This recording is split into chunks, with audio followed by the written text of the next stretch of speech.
El murmullo cesó cuando las luces del auditorio se atenuaron. 500 personas aguardaban en silencio. Pero algo estaba a punto de suceder que nadie había anticipado. La conferencia programada para esta mañana del 29 de agosto tomaría un rumbo completamente diferente al planeado. Alejandro Mendoza caminó hacia el estrado con la confianza de quien había debatido en las universidades más prestigiosas de Caracas. Doctor en filosofía, autor de 3 libros sobre ateísmo y racionalidad, había aceptado la invitación de los pastores evangélicos precisamente porque sabía que estaría enfrentando al famoso Padre Luis Toro. Durante meses había estudiado cada video del sacerdote católico, cada argumento, cada cita bíblica. Había llegado el momento de demostrar públicamente las contradicciones de la fe católica. Los organizadores habían promocionado el evento como un diálogo interreligioso, pero Mendoza tenía otros planes. Había preparado una presentación meticulosa que expondría lo que él consideraba los errores fundamentales del catolicismo. Su estrategia era simple pero efectiva: usar la misma Biblia que tanto defendía el padre Luis Toro para demostrar sus inconsistencias. El padre Luis Toro subió al estrado con serenidad. A los 52 años había participado en cientos de debates similares, pero algo en el ambiente le indicaba que esta mañana sería diferente. No llevaba sotana, como era su costumbre en estos eventos públicos, pero su presencia irradiaba la autoridad espiritual que habían reconocido millones de seguidores en todo el mundo hispanohablante. Mendoza tomó el micrófono primero. Su voz resonó clara y firme en el auditorio repleto de pastores evangélicos, católicos y curiosos que habían llegado temprano para presenciar lo que prometía ser un intercambio intelectual memorable. La tensión era palpable. ¿Cómo es posible que en pleno siglo XXI sigamos aferrados a creencias que la ciencia moderna ha superado completamente? Comenzó Mendoza, dirigiendo su mirada directamente hacia el padre Luis Toro. Durante los próximos minutos voy a demostrar, usando exclusivamente fuentes bíblicas, que el catolicismo no solo es irracional, sino que se contradice a sí mismo de manera fundamental. El auditorio se agitó levemente. Varios pastores intercambiaron miradas. Esto no era exactamente lo que habían acordado al organizar la conferencia, pero ya era demasiado tarde para detenerlo. Mendoza desplegó su primera línea de ataque con la precisión de un cirujano intelectual. Hablemos de la adoración a María. Los católicos la llaman Madre de Dios, la rezan, le piden intercesión. Pero Jesús mismo dijo en Juan capítulo 14, versículo 6, «Yo soy el camino, la verdad y la vida. Nadie viene al Padre sino por mí». Si nadie viene al Padre sino por Jesús, ¿por qué los católicos van a través de María?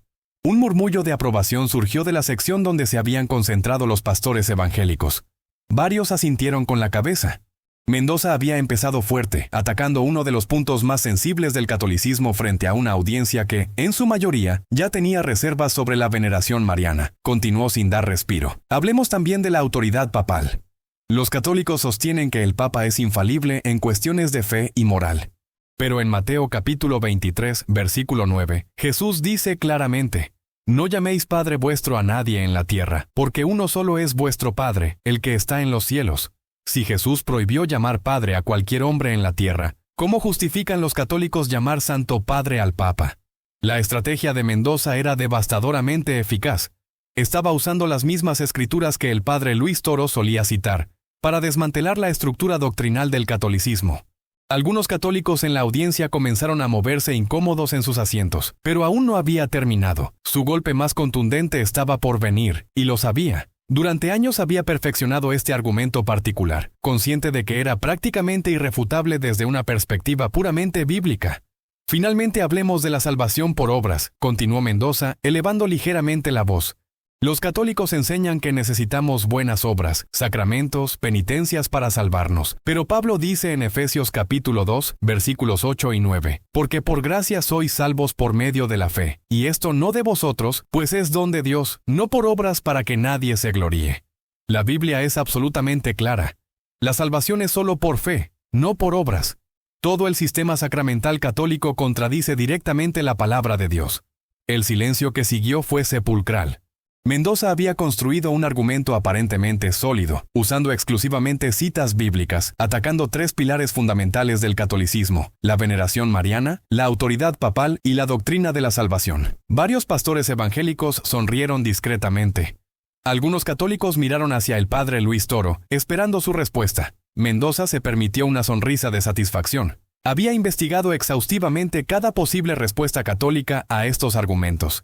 Conocía las explicaciones tradicionales sobre la intercesión de los santos, la autoridad apostólica y la relación entre fe y obras. Había preparado contraargumentos para cada una de ellas.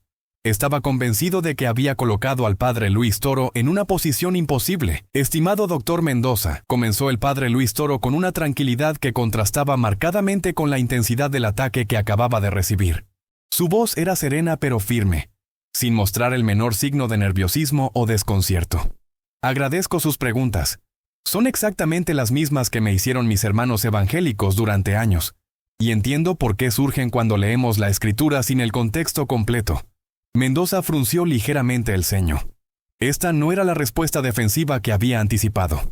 El padre Luis Toro parecía genuinamente complacido con las preguntas, como si hubiera estado esperando exactamente esta conversación. Permíteme comenzar con una pregunta muy simple, continuó el sacerdote, dirigiéndose tanto a Mendoza como a toda la audiencia. Cuando Jesús dijo, «Yo soy el camino, la verdad y la vida, nadie viene al Padre sino por mí», ¿estaba prohibiendo que los cristianos oraran unos por otros? La pregunta tomó a Mendoza por sorpresa. Era tan básica que parecía irrelevante, pero intuía que había una trampa oculta. Por supuesto que no estaba prohibiendo la oración intercesora, respondió con cautela. «Excelente», dijo el padre Luis Toro. «Entonces, ¿estamos de acuerdo en que cuando Pablo pide a los cristianos que oren unos por otros, esto no contradice las palabras de Jesús sobre ser el único camino al Padre? Pablo mismo dice en 1 de Timoteo capítulo 2, versículo 1, «Exhorto ante todo a que se hagan rogativas, oraciones, peticiones y acciones de gracias por todos los hombres», ¿correcto? Mendoza asintió reluctantemente, comenzando a percibir hacia dónde se dirigía el argumento. El padre Luis Toro continuó con la misma serenidad imperturbable.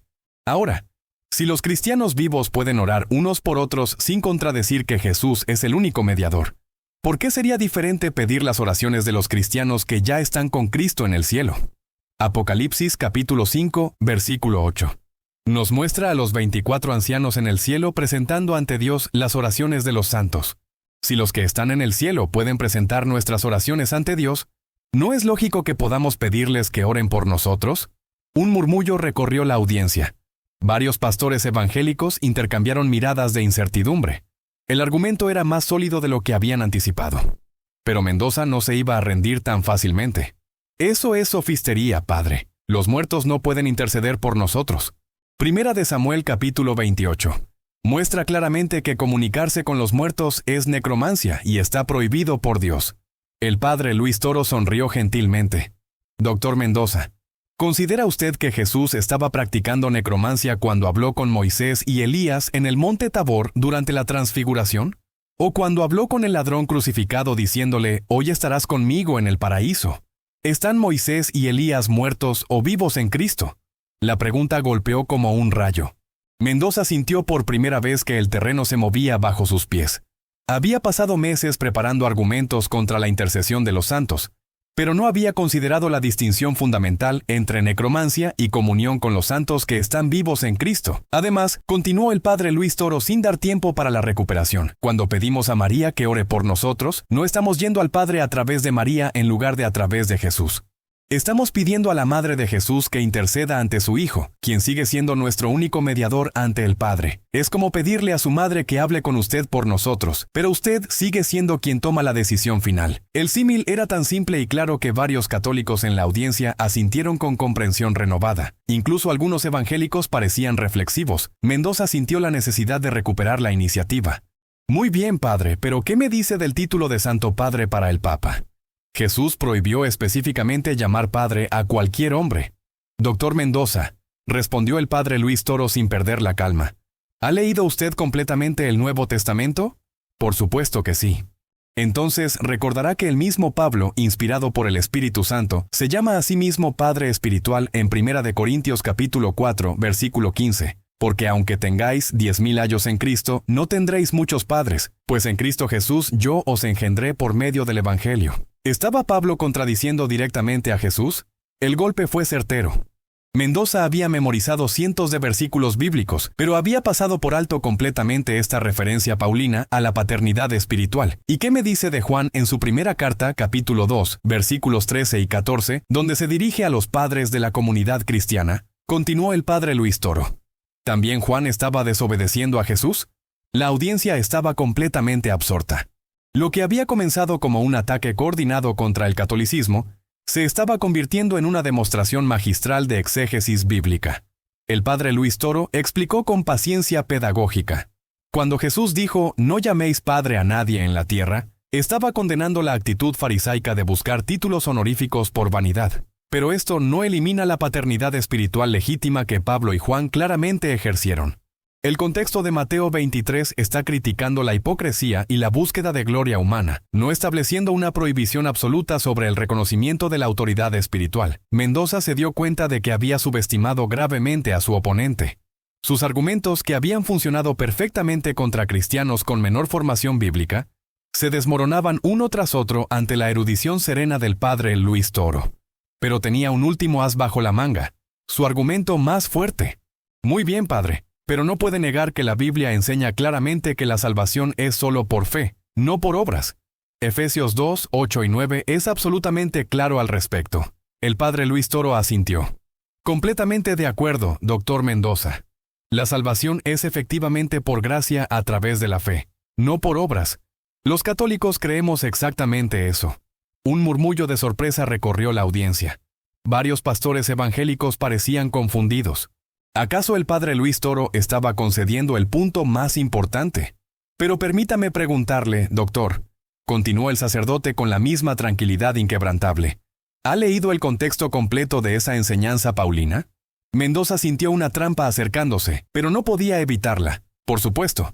Entonces recordará el versículo 10 del mismo capítulo, porque somos hechura suya, creados en Cristo Jesús para buenas obras, las cuales Dios preparó de antemano para que anduviésemos en ellas. Pablo dice que somos salvados por gracia para hacer buenas obras. Las obras no nos salvan, pero son el fruto inevitable de la verdadera fe. ¿Está de acuerdo? Mendoza asintió cautelosamente. Excelente. Ahora, ¿recuerda lo que dice Santiago en el capítulo 2 de su carta? Así también la fe, si no tiene obras, es muerta en sí misma. Y más adelante, vosotros veis, pues, que el hombre es justificado por las obras, y no solamente por la fe. ¿Cómo reconcilia estas dos enseñanzas apostólicas? El silencio en el auditorio era total. Mendoza había citado Efesios innumerables veces para atacar la doctrina católica de las obras, pero nunca había considerado seriamente cómo reconciliar Pablo con Santiago. La respuesta es simple, continuó el padre Luis Toro. Pablo habla de las obras de la ley mosaica, que efectivamente no pueden salvarnos. Santiago habla de las obras de fe, que son la manifestación necesaria de una fe viva. Los católicos no enseñamos que las obras nos salvan, sino que una fe verdadera produce inevitablemente buenas obras, y que una fe sin obras está muerta, como dice Santiago. Mendoza sintió que el suelo se desvanecía completamente bajo sus pies. Durante años había usado estos versículos para atacar el catolicismo, pero nunca había considerado la armonía entre Pablo y Santiago, ni había distinguido entre diferentes tipos de obras. ¿Y los sacramentos?, preguntó con voz menos segura que al principio. ¿Considera usted que el bautismo es necesario para la salvación, doctor Mendoza? La pregunta lo tomó completamente desprevenido. Como ateo no consideraba que ningún sacramento fuera necesario, pero sabía que la mayoría de los pastores evangélicos presentes sí creían en la necesidad del bautismo. Bueno, la mayoría de los cristianos sí lo considera necesario, respondió evasivamente. Exactamente. Jesús mismo dijo en Juan capítulo 3, versículo 5, «El que no naciere de agua y del Espíritu no puede entrar en el reino de Dios». Pedro dice en Hechos capítulo 2, versículo 38, «Arrepentíos y bautícese cada uno de vosotros en el nombre de Jesucristo para perdón de los pecados».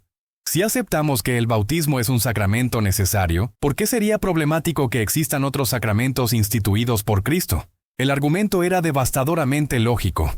Si los evangélicos aceptaban el bautismo como sacramento necesario, su objeción a los demás sacramentos católicos se basaba en criterios inconsistentes. Mendoza se dio cuenta de que había caído en su propia trampa. Había venido preparado para atacar el catolicismo usando la Biblia, pero el padre Luis Toro estaba demostrando que sus argumentos se basaban en lecturas parciales y descontextualizadas de la Escritura. El tiempo parecía haberse detenido en el auditorio.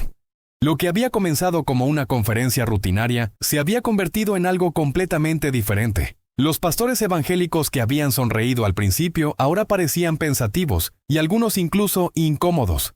Los católicos presentes mostraban una mezcla de alivio y asombro, pero esto era apenas el comienzo. El padre Luis Toro aún no había mostrado todo su arsenal de conocimiento bíblico, y Mendoza, a pesar de verse superado, no estaba dispuesto a rendirse tan fácilmente. La mañana prometía ser mucho más larga de lo que cualquiera había anticipado. Mendoza respiró profundamente, tratando de recuperar la compostura. Había venido preparado para una batalla intelectual, y aunque sus primeros ataques habían sido neutralizados con una habilidad que no había anticipado, aún tenía argumentos que consideraba irrefutables. Su reputación académica estaba en juego frente a una audiencia que había llegado esperando ver al catolicismo desmantelado sistemáticamente. Está bien, padre, concedo que sus explicaciones son ingeniosas, pero hay contradicciones fundamentales que no puede evadir, dijo Mendoza, elevando nuevamente la voz para recuperar el control de la situación. Hablemos de algo concreto y verificable. Los católicos veneran imágenes, las besan, les rezan, pero el segundo mandamiento en Éxodo capítulo 20, versículos 4 y 5, prohíbe expresamente hacer imágenes talladas y postrarse ante ellas. ¿Cómo justifica esta violación directa de los 10 mandamientos? Un murmullo de expectación recorrió el auditorio. Este era efectivamente uno de los puntos más contenciosos entre católicos y protestantes, y Mendoza había formulado la pregunta de manera que parecía imposible de refutar sin contradecir directamente la escritura. El padre Luis Toro permaneció imperturbable. Su respuesta llegó con la misma serenidad que había caracterizado toda su participación. Doctor Mendoza, excelente pregunta. Pero permíteme hacerle una consulta. ¿Considera usted que Moisés violó los mandamientos de Dios cuando construyó la serpiente de bronce en el desierto? ¿Perdón?, respondió Mendoza, momentáneamente desconcertado por la aparente irrelevancia de la pregunta. En Números capítulo 21, versículo 9, Dios mismo le ordena a Moisés: «Hazte una serpiente ardiente y ponla sobre un asta, y cualquiera que fuere mordido y mirare a ella, vivirá».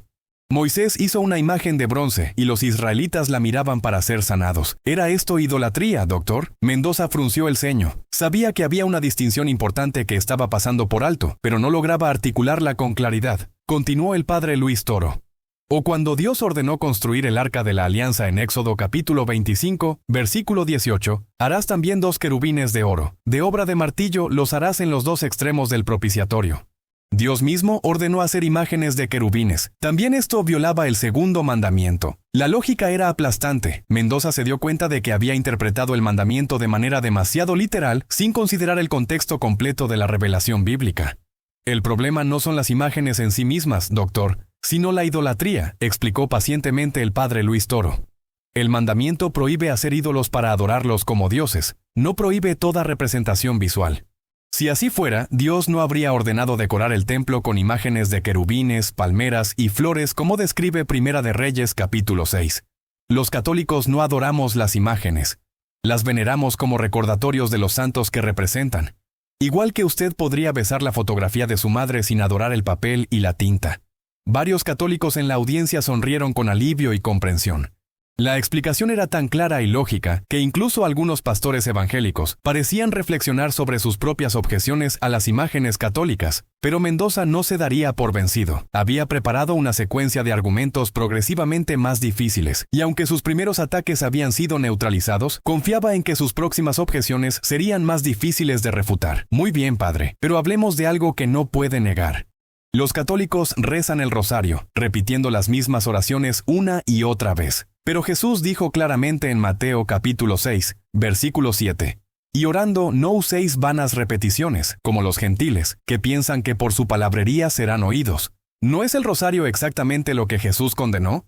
Por primera vez, algunos católicos en la audiencia parecieron genuinamente preocupados. Era un argumento que habían escuchado antes y que les resultaba difícil de responder satisfactoriamente. El padre Luis Toro sonrió con genuina calidez. «Doctor Mendoza, ¿considera usted que Jesús se contradijo a sí mismo?» «Por supuesto que no», respondió Mendoza con cautela, intuyendo otra trampa. Entonces recordará que en el huerto de Getsemaní, según Mateo capítulo 26, versículo 44, Jesús oró por tercera vez diciendo las mismas palabras.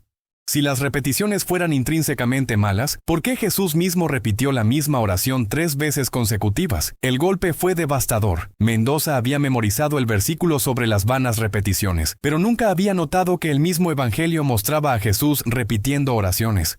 Además, continuó el padre Luis Toro, ¿recuerda el Salmo 136? Cada versículo termina con la misma frase: «Porque para siempre es su misericordia». Se repite 26 veces en un solo salmo. ¿Era el salmista inspirado culpable de vanas repeticiones? La audiencia estaba completamente absorta. Lo que comenzó como un ataque sistemático al catolicismo se había convertido en una clase magistral de interpretación bíblica contextual. El problema no es la repetición, doctor, sino la vanidad, explicó el padre Luis Toro. Jesús condenó las repeticiones vacías hechas para impresionar a otros, no la oración repetitiva sincera.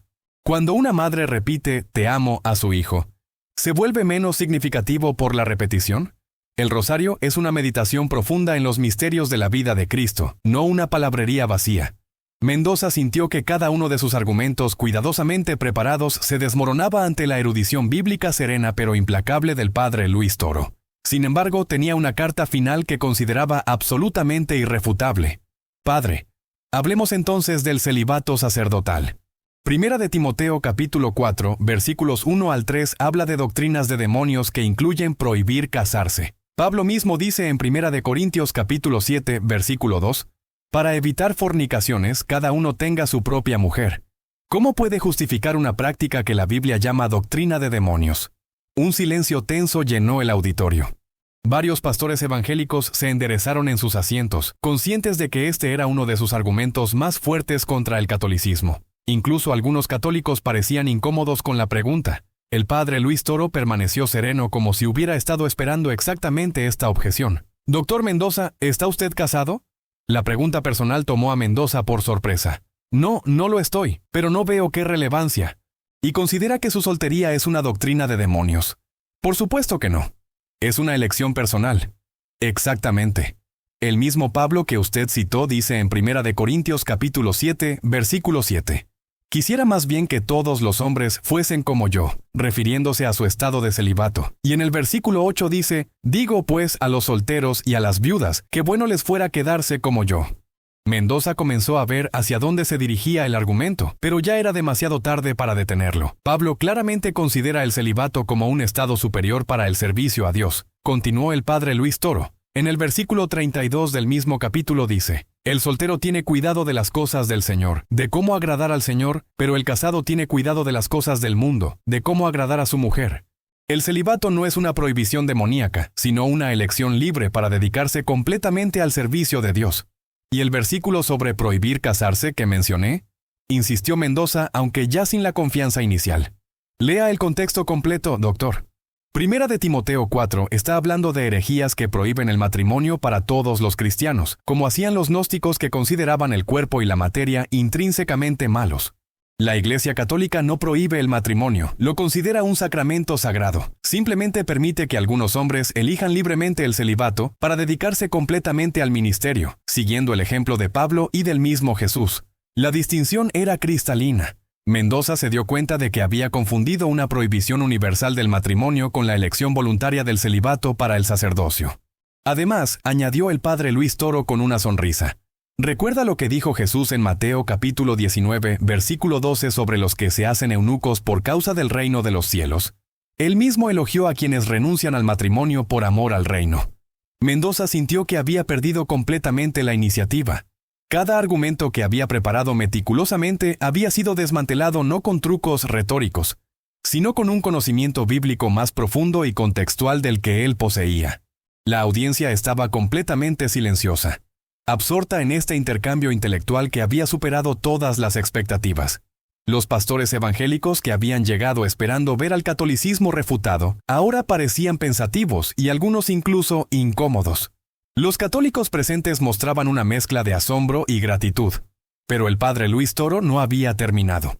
Con la misma serenidad que había caracterizado toda su participación, se dirigió directamente a Mendoza con una pregunta que cambiaría completamente la dirección del debate. Doctor Mendoza, permíteme hacerle una pregunta diferente. Usted ha citado la Biblia extensamente esta mañana para atacar las doctrinas católicas, pero dígame, ¿quién decidió qué libros deberían incluirse en el canon bíblico que usted considera tan autoritativo? La pregunta golpeó como un rayo. Mendoza había pasado años estudiando filosofía y ateísmo. Había memorizado cientos de versículos bíblicos para usarlos en debates contra el cristianismo, pero nunca había considerado seriamente la pregunta fundamental sobre el origen del canon bíblico mismo. Bueno, los primeros cristianos reconocieron gradualmente cuáles libros eran inspirados, respondió con incertidumbre evidente. ¿Cuáles primeros cristianos, doctor? ¿Y bajo qué autoridad tomaron esas decisiones? Continuó el padre Luis Toro con gentileza inexorable. Porque lo cierto es que fueron los concilios católicos de Hipona en el año 393 y Cartago en el 397, confirmados por el Papa Dámaso, quienes establecieron definitivamente el canon del Nuevo Testamento que todos los cristianos usan hoy. El silencio en el auditorio era absoluto. Incluso los pastores evangélicos parecían incómodos, conscientes de que dependían de la autoridad de la Iglesia Católica para la misma Biblia que usaban para atacar al catolicismo. Si la Iglesia Católica no tiene autoridad para interpretar la Escritura, como usted sugiere, continuó el padre Luis Toro, entonces tampoco tendría autoridad para determinar qué libros constituyen la Escritura. Sin la autoridad de la Iglesia Católica, usted no tendría la Biblia que está citando para atacar a la Iglesia Católica. Era una paradoja perfecta e irrefutable. Mendoza se dio cuenta de que había caído en una contradicción lógica fundamental. Estaba usando la autoridad de la Iglesia Católica para negar la autoridad de la Iglesia Católica. Además, doctor, ¿sabe usted que la Biblia misma nunca dice que la Escritura sola es suficiente para la fe? Segunda de Tesalonicenses capítulo 2, versículo 15 dice claramente: Manteneos firmes y conservad las tradiciones que habéis aprendido, sea por palabra o por carta nuestra. Pablo habla de tradiciones orales además de las escritas. Mendoza sintió que el mundo intelectual que había construido durante años se desmoronaba completamente. Sus argumentos contra el catolicismo se basaban en principios que él mismo no podía defender consistentemente. El padre Luis Toro continuó con compasión evidente. Y finalmente, doctor, permíteme señalar que Jesús no escribió ningún libro. Estableció una iglesia con autoridad para enseñar. En Mateo capítulo 18, versículo 17 dice: Si no los oyere a ellos, dilo a la iglesia, y si no oyere a la iglesia, tenle por gentil y publicano. Jesús claramente estableció la autoridad eclesiástica para resolver disputas doctrinales. El argumento era devastadoramente completo. Mendoza había venido preparado para atacar doctrinas católicas específicas, pero no había considerado la cuestión fundamental de la autoridad. Sin autoridad eclesiástica, no había manera de resolver definitivamente las disputas sobre interpretación bíblica, y sin esa autoridad, ni siquiera había manera de determinar qué constituía la Biblia misma. La transformación en el auditorio era palpable. Lo que había comenzado como una conferencia organizada por pastores evangélicos para cuestionar el catolicismo se había convertido en una demostración poderosa de la coherencia intelectual y bíblica de la fe católica. Pero esto era apenas el comienzo de lo que se convertiría en una mañana que nadie en el auditorio olvidaría jamás. El murmullo cesó cuando las luces del auditorio se atenuaron. 500 personas aguardaban en silencio. Pero algo estaba a punto de suceder que nadie había anticipado. La conferencia programada para esta mañana del 29 de agosto tomaría un rumbo completamente diferente al planeado. Alejandro Mendoza caminó hacia el estrado con la confianza de quien había debatido en las universidades más prestigiosas de Caracas. Doctor en filosofía, autor de 3 libros sobre ateísmo y racionalidad, había aceptado la invitación de los pastores evangélicos precisamente porque sabía que estaría enfrentando al famoso padre Luis Toro. Durante meses había estudiado cada video del sacerdote católico, cada argumento, cada cita bíblica. Había llegado el momento de demostrar públicamente las contradicciones de la fe católica. Los organizadores habían promocionado el evento como un diálogo interreligioso, pero Mendoza tenía otros planes. Había preparado una presentación meticulosa que expondría lo que él consideraba los errores fundamentales del catolicismo. Su estrategia era simple pero efectiva: usar la misma Biblia que tanto defendía el padre Luis Toro para demostrar sus inconsistencias. El padre Luis Toro subió al estrado con serenidad. A los 52 años había participado en cientos de debates similares, pero algo en el ambiente le indicaba que esta mañana sería diferente. No llevaba sotana, como era su costumbre en estos eventos públicos, pero su presencia irradiaba la autoridad espiritual que habían reconocido millones de seguidores en todo el mundo hispanohablante. Mendoza tomó el micrófono primero. Su voz resonó clara y firme en el auditorio repleto de pastores evangélicos, católicos y curiosos que habían llegado temprano para presenciar lo que prometía ser un intercambio intelectual memorable. La tensión era palpable. ¿Cómo es posible que en pleno siglo XXI sigamos aferrados a creencias que la ciencia moderna ha superado completamente? Comenzó Mendoza, dirigiendo su mirada directamente hacia el padre Luis Toro. Durante los próximos minutos voy a demostrar, usando exclusivamente fuentes bíblicas, que el catolicismo no solo es irracional, sino que se contradice a sí mismo de manera fundamental. El auditorio se agitó levemente. Varios pastores intercambiaron miradas. Esto no era exactamente lo que habían acordado al organizar la conferencia, pero ya era demasiado tarde para detenerlo. Mendoza desplegó su primera línea de ataque con la precisión de un cirujano intelectual. Hablemos de la adoración a María. Los católicos la llaman Madre de Dios, la rezan, le piden intercesión. Pero Jesús mismo dijo en Juan capítulo 14, versículo 6, «Yo soy el camino, la verdad y la vida. Nadie viene al Padre sino por mí». Si nadie viene al Padre sino por Jesús, ¿por qué los católicos van a través de María? Un murmullo de aprobación surgió de la sección donde se habían concentrado los pastores evangélicos. Varios asintieron con la cabeza. Mendoza había empezado fuerte, atacando uno de los puntos más sensibles del catolicismo frente a una audiencia que, en su mayoría, ya tenía reservas sobre la veneración mariana. Continuó sin dar respiro. Hablemos también de la autoridad papal. Los católicos sostienen que el Papa es infalible en cuestiones de fe y moral.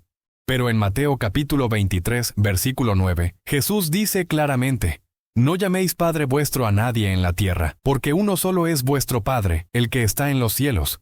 Si Jesús prohibió llamar Padre a cualquier hombre en la tierra, ¿cómo justifican los católicos llamar Santo Padre al Papa? La estrategia de Mendoza era devastadoramente eficaz. Estaba usando las mismas escrituras que el padre Luis Toro solía citar, para desmantelar la estructura doctrinal del catolicismo.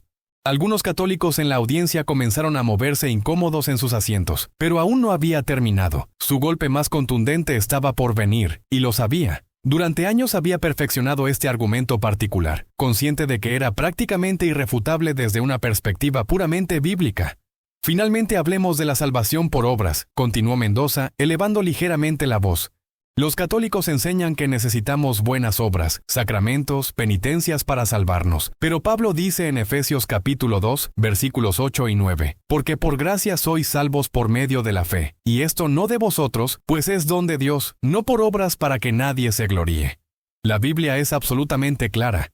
La salvación es solo por fe, no por obras. Todo el sistema sacramental católico contradice directamente la palabra de Dios. El silencio que siguió fue sepulcral. Mendoza había construido un argumento aparentemente sólido, usando exclusivamente citas bíblicas, atacando tres pilares fundamentales del catolicismo: la veneración mariana, la autoridad papal y la doctrina de la salvación. Varios pastores evangélicos sonrieron discretamente. Algunos católicos miraron hacia el padre Luis Toro, esperando su respuesta. Mendoza se permitió una sonrisa de satisfacción. Había investigado exhaustivamente cada posible respuesta católica a estos argumentos. Conocía las explicaciones tradicionales sobre la intercesión de los santos, la autoridad apostólica y la relación entre fe y obras. Había preparado contraargumentos para cada una de ellas. Estaba convencido de que había colocado al padre Luis Toro en una posición imposible. «Estimado doctor Mendoza», comenzó el padre Luis Toro con una tranquilidad que contrastaba marcadamente con la intensidad del ataque que acababa de recibir. Su voz era serena pero firme, sin mostrar el menor signo de nerviosismo o desconcierto. «Agradezco sus preguntas. Son exactamente las mismas que me hicieron mis hermanos evangélicos durante años, y entiendo por qué surgen cuando leemos la escritura sin el contexto completo». Mendoza frunció ligeramente el ceño. Esta no era la respuesta defensiva que había anticipado. El padre Luis Toro parecía genuinamente complacido con las preguntas, como si hubiera estado esperando exactamente esta conversación. «Permíteme comenzar con una pregunta muy simple», continuó el sacerdote, dirigiéndose tanto a Mendoza como a toda la audiencia. Cuando Jesús dijo, «Yo soy el camino, la verdad y la vida, nadie viene al Padre sino por mí», ¿estaba prohibiendo que los cristianos oraran unos por otros? La pregunta tomó a Mendoza por sorpresa. Era tan básica que parecía irrelevante, pero intuía que había una trampa oculta. Por supuesto que no estaba prohibiendo la oración intercesora, respondió con cautela. «Excelente», dijo el padre Luis Toro. «Entonces, estamos de acuerdo en que cuando Pablo pide a los cristianos que oren unos por otros, esto no contradice las palabras de Jesús sobre ser el único camino al Padre». Pablo mismo dice en 1 de Timoteo capítulo 2, versículo 1, «Exhorto ante todo a que se hagan rogativas, oraciones, peticiones y acciones de gracias por todos los hombres», ¿correcto? Mendoza asintió reluctantemente, comenzando a percibir hacia dónde se dirigía el argumento. El padre Luis Toro continuó con la misma serenidad imperturbable. «Ahora, si los cristianos vivos pueden orar unos por otros sin contradecir que Jesús es el único mediador, ¿por qué sería diferente pedir las oraciones de los cristianos que ya están con Cristo en el cielo?» Apocalipsis capítulo 5, versículo 8. Nos muestra a los 24 ancianos en el cielo presentando ante Dios las oraciones de los santos. Si los que están en el cielo pueden presentar nuestras oraciones ante Dios, ¿no es lógico que podamos pedirles que oren por nosotros? Un murmullo recorrió la audiencia. Varios pastores evangélicos intercambiaron miradas de incertidumbre. El argumento era más sólido de lo que habían anticipado. Pero Mendoza no se iba a rendir tan fácilmente. Eso es sofistería, padre. Los muertos no pueden interceder por nosotros. Primera de Samuel capítulo 28. Muestra claramente que comunicarse con los muertos es necromancia y está prohibido por Dios. El padre Luis Toro sonrió gentilmente. Doctor Mendoza, ¿considera usted que Jesús estaba practicando necromancia cuando habló con Moisés y Elías en el monte Tabor durante la transfiguración? ¿O cuando habló con el ladrón crucificado diciéndole, hoy estarás conmigo en el paraíso? ¿Están Moisés y Elías muertos o vivos en Cristo? La pregunta golpeó como un rayo. Mendoza sintió por primera vez que el terreno se movía bajo sus pies. Había pasado meses preparando argumentos contra la intercesión de los santos, pero no había considerado la distinción fundamental entre necromancia y comunión con los santos que están vivos en Cristo. Además, continuó el padre Luis Toro sin dar tiempo para la recuperación. Cuando pedimos a María que ore por nosotros, no estamos yendo al Padre a través de María en lugar de a través de Jesús. Estamos pidiendo a la Madre de Jesús que interceda ante su Hijo, quien sigue siendo nuestro único mediador ante el Padre. Es como pedirle a su madre que hable con usted por nosotros, pero usted sigue siendo quien toma la decisión final. El símil era tan simple y claro que varios católicos en la audiencia asintieron con comprensión renovada. Incluso algunos evangélicos parecían reflexivos. Mendoza sintió la necesidad de recuperar la iniciativa. Muy bien, padre, pero ¿qué me dice del título de Santo Padre para el Papa? Jesús prohibió específicamente llamar padre a cualquier hombre. Doctor Mendoza, respondió el padre Luis Toro sin perder la calma. ¿Ha leído usted completamente el Nuevo Testamento? Por supuesto que sí. Entonces recordará que el mismo Pablo, inspirado por el Espíritu Santo, se llama a sí mismo Padre Espiritual en 1 de Corintios capítulo 4, versículo 15. Porque aunque tengáis 10,000 años en Cristo, no tendréis muchos padres, pues en Cristo Jesús yo os engendré por medio del Evangelio. ¿Estaba Pablo contradiciendo directamente a Jesús? El golpe fue certero.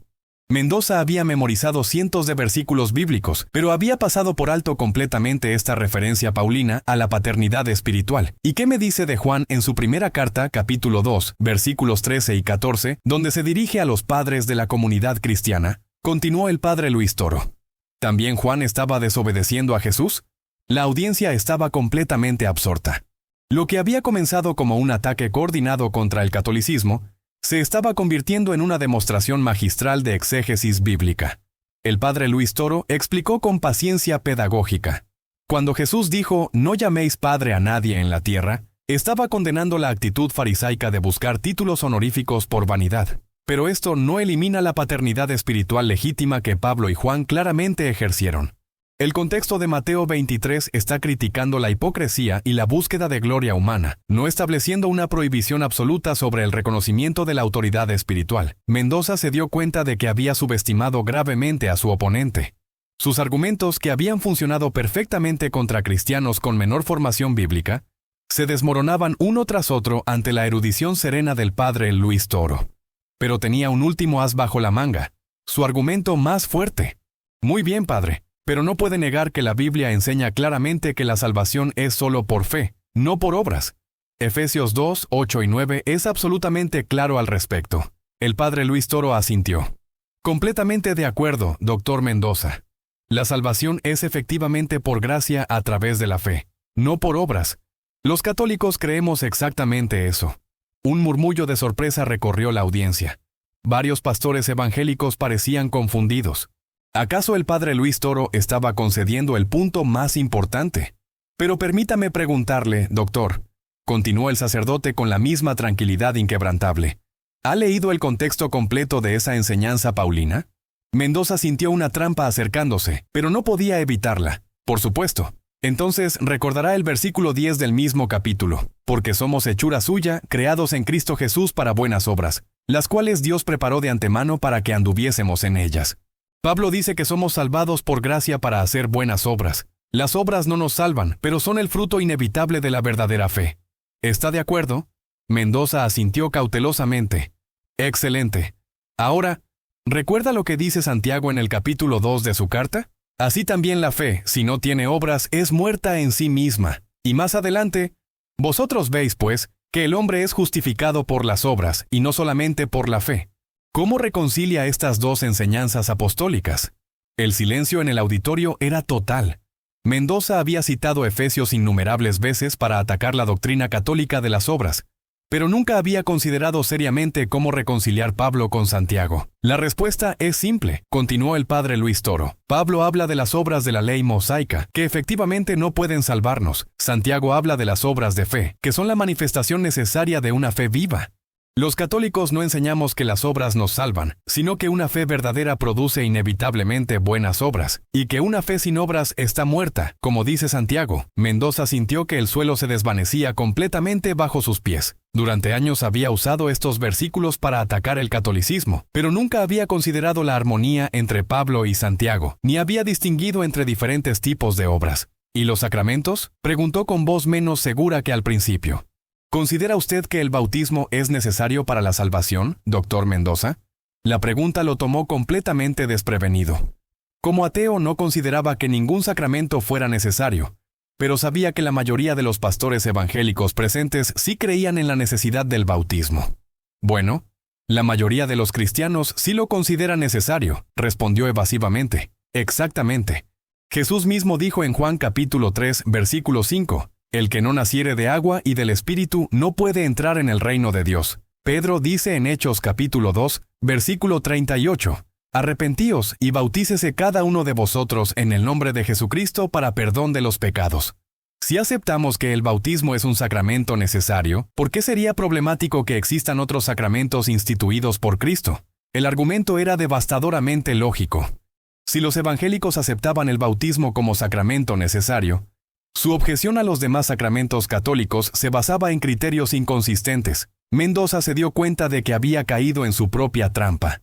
Había venido preparado para atacar el catolicismo usando la Biblia, pero el padre Luis Toro estaba demostrando que sus argumentos se basaban en lecturas parciales y descontextualizadas de la Escritura. El tiempo parecía haberse detenido en el auditorio.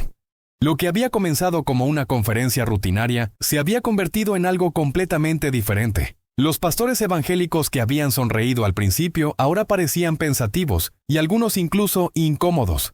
Los católicos presentes mostraban una mezcla de alivio y asombro, pero esto era apenas el comienzo. El padre Luis Toro aún no había mostrado todo su arsenal de conocimiento bíblico, y Mendoza, a pesar de verse superado, no estaba dispuesto a rendirse tan fácilmente. La mañana prometía ser mucho más larga de lo que cualquiera había anticipado. Mendoza respiró profundamente, tratando de recuperar la compostura. Había venido preparado para una batalla intelectual, y aunque sus primeros ataques habían sido neutralizados con una habilidad que no había anticipado, aún tenía argumentos que consideraba irrefutables. Su reputación académica estaba en juego frente a una audiencia que había llegado esperando ver al catolicismo desmantelado sistemáticamente. Está bien, padre, concedo que sus explicaciones son ingeniosas, pero hay contradicciones fundamentales que no puede evadir, dijo Mendoza, elevando nuevamente la voz para recuperar el control de la situación. Hablemos de algo concreto y verificable. Los católicos veneran imágenes, las besan, les rezan, pero el segundo mandamiento en Éxodo capítulo 20, versículos 4 y 5, prohíbe expresamente hacer imágenes talladas y postrarse ante ellas. ¿Cómo justifica esta violación directa de los 10 mandamientos? Un murmullo de expectación recorrió el auditorio. Este era efectivamente uno de los puntos más contenciosos entre católicos y protestantes, y Mendoza había formulado la pregunta de manera que parecía imposible de refutar sin contradecir directamente la Escritura. El padre Luis Toro permaneció imperturbable. Su respuesta llegó con la misma serenidad que había caracterizado toda su participación. Doctor Mendoza, excelente pregunta. Pero permíteme hacerle una consulta. ¿Considera usted que Moisés violó los mandamientos de Dios cuando construyó la serpiente de bronce en el desierto? ¿Perdón?, respondió Mendoza, momentáneamente desconcertado por la aparente irrelevancia de la pregunta. En Números capítulo 21, versículo 9, Dios mismo le ordena a Moisés: «Hazte una serpiente ardiente y ponla sobre un asta, y cualquiera que fuere mordido y mirare a ella, vivirá». Moisés hizo una imagen de bronce y los israelitas la miraban para ser sanados. ¿Era esto idolatría, doctor? Mendoza frunció el ceño. Sabía que había una distinción importante que estaba pasando por alto, pero no lograba articularla con claridad. Continuó el padre Luis Toro. O cuando Dios ordenó construir el arca de la alianza en Éxodo capítulo 25, versículo 18, harás también 2 querubines de oro. De obra de martillo los harás en los 2 extremos del propiciatorio. Dios mismo ordenó hacer imágenes de querubines. También esto violaba el segundo mandamiento. La lógica era aplastante. Mendoza se dio cuenta de que había interpretado el mandamiento de manera demasiado literal, sin considerar el contexto completo de la revelación bíblica. El problema no son las imágenes en sí mismas, doctor, sino la idolatría, explicó pacientemente el padre Luis Toro. El mandamiento prohíbe hacer ídolos para adorarlos como dioses, no prohíbe toda representación visual. Si así fuera, Dios no habría ordenado decorar el templo con imágenes de querubines, palmeras y flores como describe Primera de Reyes capítulo 6. Los católicos no adoramos las imágenes. Las veneramos como recordatorios de los santos que representan. Igual que usted podría besar la fotografía de su madre sin adorar el papel y la tinta. Varios católicos en la audiencia sonrieron con alivio y comprensión. La explicación era tan clara y lógica que incluso algunos pastores evangélicos parecían reflexionar sobre sus propias objeciones a las imágenes católicas, pero Mendoza no se daría por vencido. Había preparado una secuencia de argumentos progresivamente más difíciles, y aunque sus primeros ataques habían sido neutralizados, confiaba en que sus próximas objeciones serían más difíciles de refutar. Muy bien, padre, pero hablemos de algo que no puede negar. Los católicos rezan el rosario, repitiendo las mismas oraciones una y otra vez. Pero Jesús dijo claramente en Mateo capítulo 6, versículo 7, «Y orando no uséis vanas repeticiones, como los gentiles, que piensan que por su palabrería serán oídos». ¿No es el rosario exactamente lo que Jesús condenó? Por primera vez, algunos católicos en la audiencia parecieron genuinamente preocupados. Era un argumento que habían escuchado antes y que les resultaba difícil de responder satisfactoriamente. El padre Luis Toro sonrió con genuina calidez. «Doctor Mendoza, ¿considera usted que Jesús se contradijo a sí mismo?» «Por supuesto que no», respondió Mendoza con cautela, intuyendo otra trampa. Entonces recordará que en el huerto de Getsemaní, según Mateo capítulo 26, versículo 44, Jesús oró por tercera vez diciendo las mismas palabras. Si las repeticiones fueran intrínsecamente malas, ¿por qué Jesús mismo repitió la misma oración 3 veces consecutivas? El golpe fue devastador. Mendoza había memorizado el versículo sobre las vanas repeticiones, pero nunca había notado que el mismo Evangelio mostraba a Jesús repitiendo oraciones. Además, continuó el padre Luis Toro, ¿recuerda el Salmo 136? Cada versículo termina con la misma frase, «porque para siempre es su misericordia». Se repite 26 veces en un solo salmo. ¿Era el salmista inspirado culpable de vanas repeticiones? La audiencia estaba completamente absorta. Lo que comenzó como un ataque sistemático al catolicismo se había convertido en una clase magistral de interpretación bíblica contextual.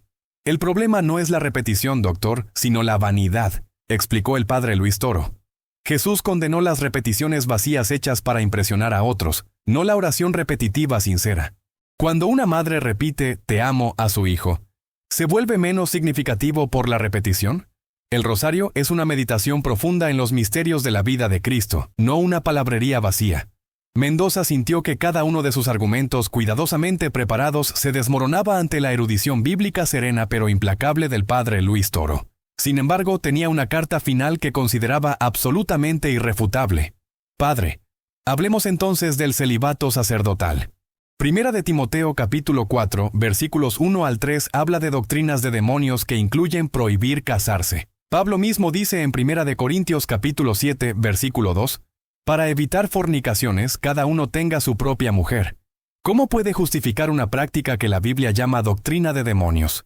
Un silencio tenso llenó el auditorio. Varios pastores evangélicos se enderezaron en sus asientos, conscientes de que este era uno de sus argumentos más fuertes contra el catolicismo. Incluso algunos católicos parecían incómodos con la pregunta. El padre Luis Toro permaneció sereno como si hubiera estado esperando exactamente esta objeción. «Doctor Mendoza, ¿está usted casado?»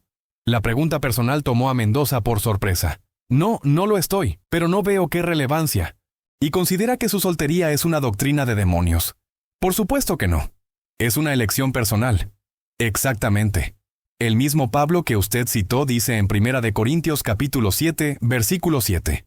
«Quisiera más bien que todos los hombres fuesen como yo», refiriéndose a su estado de celibato. Y en el versículo 8 dice, «Digo pues a los solteros y a las viudas, que bueno les fuera quedarse como yo».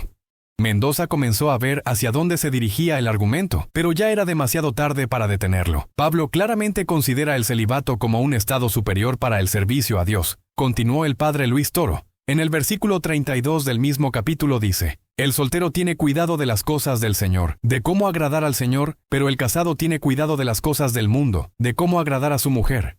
El celibato no es una prohibición demoníaca, sino una elección libre para dedicarse completamente al servicio de Dios. ¿Y el versículo sobre prohibir casarse que mencioné? Insistió Mendoza, aunque ya sin la confianza inicial. Lea el contexto completo, doctor. Primera de Timoteo 4 está hablando de herejías que prohíben el matrimonio para todos los cristianos, como hacían los gnósticos que consideraban el cuerpo y la materia intrínsecamente malos.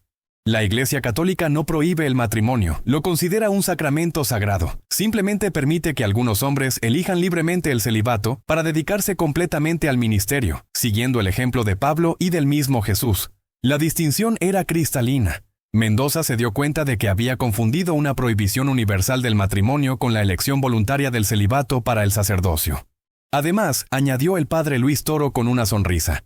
¿Recuerda lo que dijo Jesús en Mateo capítulo 19, versículo 12 sobre los que se hacen eunucos por causa del reino de los cielos? Él mismo elogió a quienes renuncian al matrimonio por amor al reino.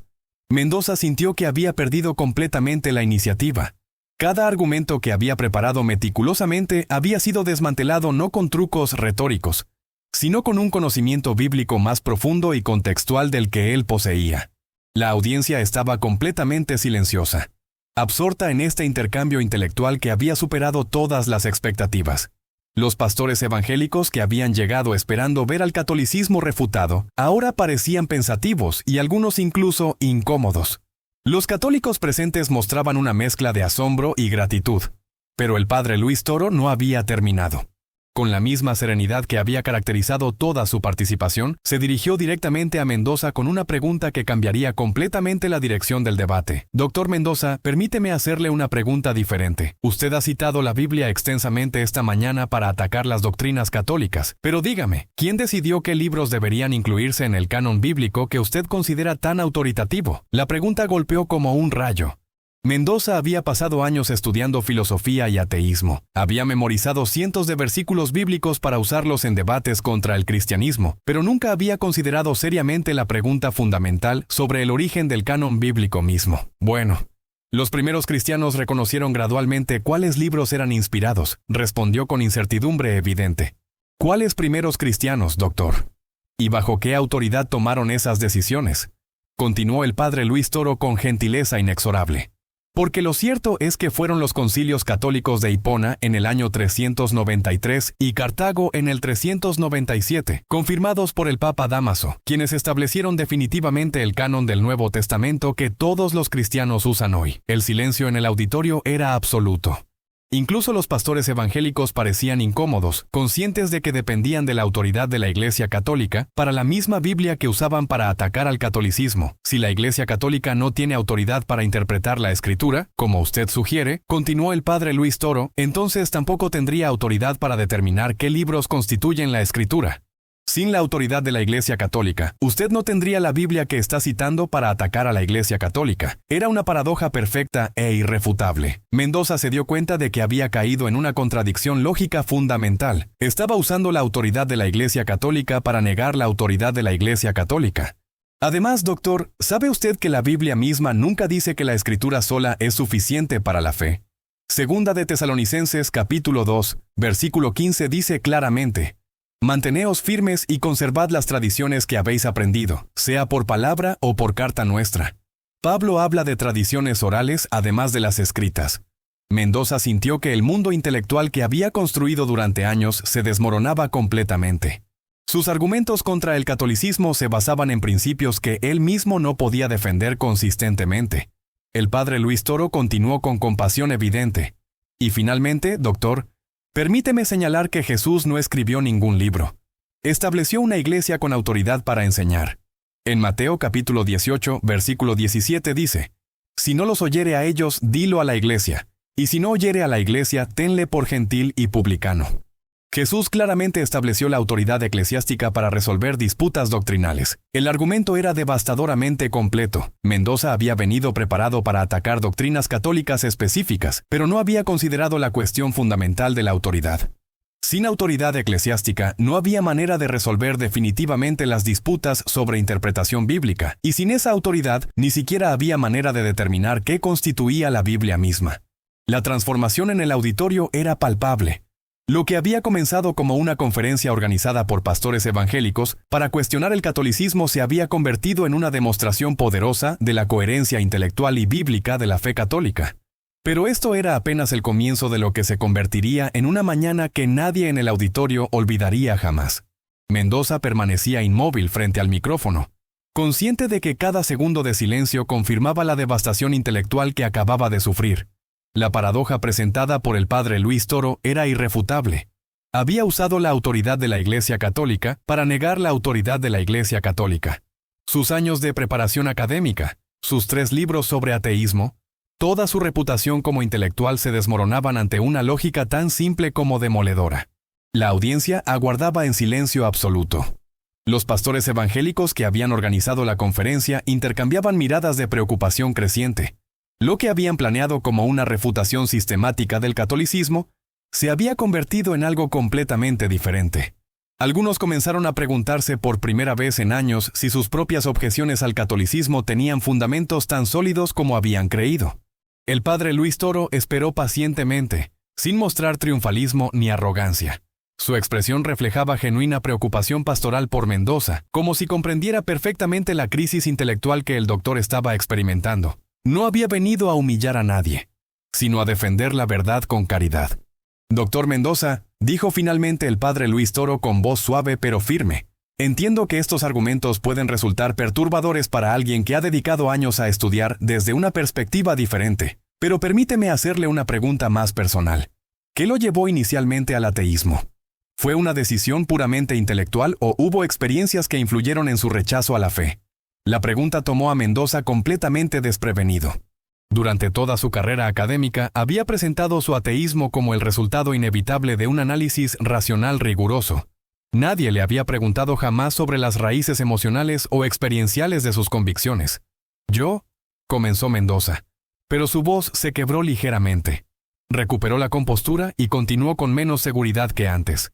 «Mi ateísmo se basa en la evidencia científica y la lógica, no en experiencias personales». «Por supuesto», respondió el padre Luis Toro con comprensión genuina, «pero todos somos seres humanos completos, no solo cerebros analíticos. Nuestras experiencias de vida inevitablemente influyen en cómo interpretamos la evidencia que encontramos». Mendoza sintió una incomodidad creciente. La conversación se estaba dirigiendo hacia territorio personal que prefería mantener privado, especialmente frente a una audiencia de 500 personas. «Mire, doctor», continuó el padre Luis Toro, «he debatido con muchos ateos a lo largo de los años. Algunos realmente llegaron a sus convicciones a través de un proceso puramente intelectual, pero muchos otros desarrollaron su ateísmo como respuesta a decepciones religiosas, experiencias traumáticas con líderes religiosos hipócritas, o dolor personal que parecía incompatible con la existencia de un Dios amoroso». El silencio de Mendoza se volvió más tenso. Varios en la audiencia notaron que había evitado responder directamente a la pregunta sobre su trasfondo personal. «No estoy sugiriendo que ese sea necesariamente su caso», continuó el sacerdote con delicadeza, «pero sí quiero señalar algo importante. Si alguien ha sido herido por representantes de la fe, es completamente comprensible que desarrolle resistencia hacia esa fe. El problema es que a menudo terminamos rechazando a Dios por los fallos de quienes afirman representarlo». Un murmullo casi imperceptible recorrió la audiencia. Varios pastores y católicos presentes reflexionaron sobre sus propias experiencias con líderes religiosos que no habían estado a la altura de sus enseñanzas. Mendoza finalmente encontró su voz, aunque sonaba menos segura que al comienzo de la conferencia. «Padre, incluso si acepto que mis motivaciones no son puramente intelectuales, eso no responde a la pregunta fundamental sobre la existencia de Dios. La ciencia moderna ha explicado el origen del universo, la evolución de las especies, los mecanismos de la conciencia. ¿Qué necesidad hay de un Dios en esta ecuación?» «Una excelente pregunta», respondió el padre Luis Toro con entusiasmo genuino. «Pero permíteme hacerle una observación. La ciencia describe cómo funcionan los procesos naturales, pero no explica por qué existen esos procesos en primer lugar, ni por qué siguen leyes matemáticas precisas y comprensibles». Mendoza frunció el ceño. «¿A qué se refiere exactamente?» Einstein mismo se maravillaba de que el universo fuera matemáticamente comprensible. Dijo que lo más incomprensible del universo es que sea comprensible. ¿Por qué las leyes de la física se pueden expresar en ecuaciones elegantes? ¿Por qué la mente humana puede descifrar los secretos del cosmos? La evolución explica cómo desarrollamos cerebros para sobrevivir en la Tierra, pero no explica por qué esos cerebros pueden comprender la estructura cuántica de la realidad. Era un argumento que Mendoza no había encontrado antes. Como doctor en filosofía, estaba familiarizado con las cuestiones epistemológicas sobre el conocimiento, pero nunca había considerado seriamente la cuestión de por qué la matemática funciona tan perfectamente para describir la realidad. Además, continuó el padre Luis Toro, la ciencia presupone ciertas cosas que no puede demostrar científicamente. Presupone que el universo es racional, que nuestras mentes pueden conocer la verdad, que los experimentos realizados ayer seguirán siendo válidos mañana. Estos son actos de fe en la racionalidad fundamental del cosmos. Mendoza se sintió nuevamente en terreno inestable. Había pasado años atacando la fe religiosa como irracional, pero nunca había considerado que la ciencia misma requería ciertos actos de fe fundamentales. Pero eso no prueba que Dios existe, protestó con menos convicción que antes. No lo prueba, concedió el padre Luis Toro, pero sugiere que el ateísmo materialista tampoco está libre de presuposiciones no probadas. Si la mente es solo el producto de procesos químicos aleatorios, ¿cómo podemos confiar en que nuestros pensamientos sobre la realidad son verdaderos en lugar de simplemente útiles para la supervivencia? La pregunta golpeó como un rayo. Mendoza se había enfrentado a este problema filosófico antes, conocido como el argumento evolutivo contra el naturalismo, pero nunca había encontrado una respuesta completamente satisfactoria. Mire, doctor, continuó el padre Luis Toro con compasión creciente, no estoy tratando de demostrar la existencia de Dios a través de argumentos puramente racionales, aunque creo que existen argumentos racionales sólidos. Estoy sugiriendo que tanto la fe como el ateísmo involucran elementos que van más allá de la demostración científica estricta. El auditorio estaba completamente absorto. La conversación había evolucionado desde un debate sobre doctrinas católicas específicas hasta una exploración profunda de las presuposiciones fundamentales sobre la realidad, el conocimiento y el sentido. Pero hay algo más importante que quiero compartir con usted, doctor Mendoza, dijo el padre Luis Toro. Y su voz tomó un tono más personal y cálido. Durante todos estos intercambios, he notado algo en sus preguntas y objeciones. Detrás de cada argumento intelectual, percibo una búsqueda genuina de verdad y sentido. Esa búsqueda en sí misma es profundamente espiritual, independientemente de las conclusiones a las que haya llegado. Mendoza sintió una emoción inesperada surgiendo en su pecho. Durante años había construido su identidad en torno a su ateísmo intelectual, pero nunca había considerado que su búsqueda apasionada de verdad podría ser en sí misma una forma de espiritualidad. Permíteme contarle algo personal, continuó el padre Luis Toro. Yo mismo pasé por un periodo de dudas profundas durante mis estudios teológicos. No dudas sobre doctrinas específicas, sino dudas existenciales sobre si todo en lo que estaba basando mi vida tenía fundamento real. Fue el periodo más oscuro de mi formación sacerdotal. La confesión personal del padre Luis Toro causó una onda de sorpresa en la audiencia. Muchos lo veían como una figura de fe inquebrantable, y su vulnerabilidad honesta creó un ambiente de intimidad inesperada en el gran auditorio. ¿Qué lo sacó de esas dudas?, preguntó Mendoza con curiosidad genuina por primera vez en la conversación. No fue un argumento intelectual, aunque los argumentos racionales fueron importantes. Fue un encuentro personal con Cristo en la oración profunda. Me di cuenta de que había estado tratando de conocer a Dios solo con la cabeza, cuando Dios quiere ser conocido también con el corazón. Mendoza se sintió incómodo con la dirección personal que estaba tomando la conversación, pero también intrigado a pesar de sí mismo. Doctor, continuó el padre Luis Toro, ¿ha considerado alguna vez la posibilidad de que su búsqueda intelectual apasionada sea en realidad una búsqueda de Dios, aunque usted no la reconozca como tal? La pregunta penetró más profundo de lo que Mendoza esperaba. Durante toda su carrera había presentado su trabajo académico como una búsqueda desapasionada de verdad objetiva, pero algo en las palabras del padre Luis Toro resonó con anhelos que había mantenido cuidadosamente sepultados. Yo no sé cómo responder a eso, admitió finalmente. No tiene que responder ahora, dijo el padre Luis Toro con gentileza. Pero permítame sugerirle algo. Si realmente está buscando la verdad con sinceridad, ¿estaría dispuesto a considerar la posibilidad de que la verdad sea más grande y más personal de lo que han sugerido sus estudios hasta ahora? El silencio en el auditorio era profundo pero no tenso.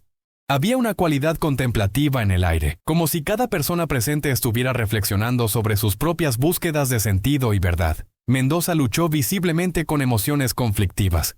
Su identidad intelectual había estado construida durante años en torno al rechazo de todo lo espiritual, pero la conversación había abierto cuestiones que no podía descartar fácilmente. Padre, dijo finalmente, supongamos por un momento que acepto la posibilidad teórica de que Dios existe.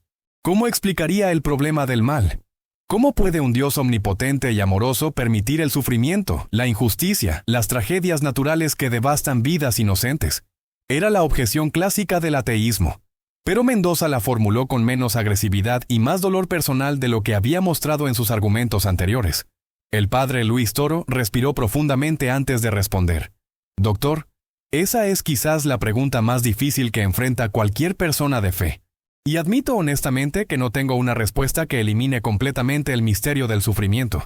La honestidad del sacerdote sorprendió a muchos en la audiencia, incluyendo a Mendoza. Pero sí puedo compartir algunas reflexiones que han ayudado tanto a mí como a muchas personas que han luchado con esta cuestión. Primero, el sufrimiento no es evidencia de la ausencia de Dios, sino evidencia de que algo está profundamente mal en el mundo.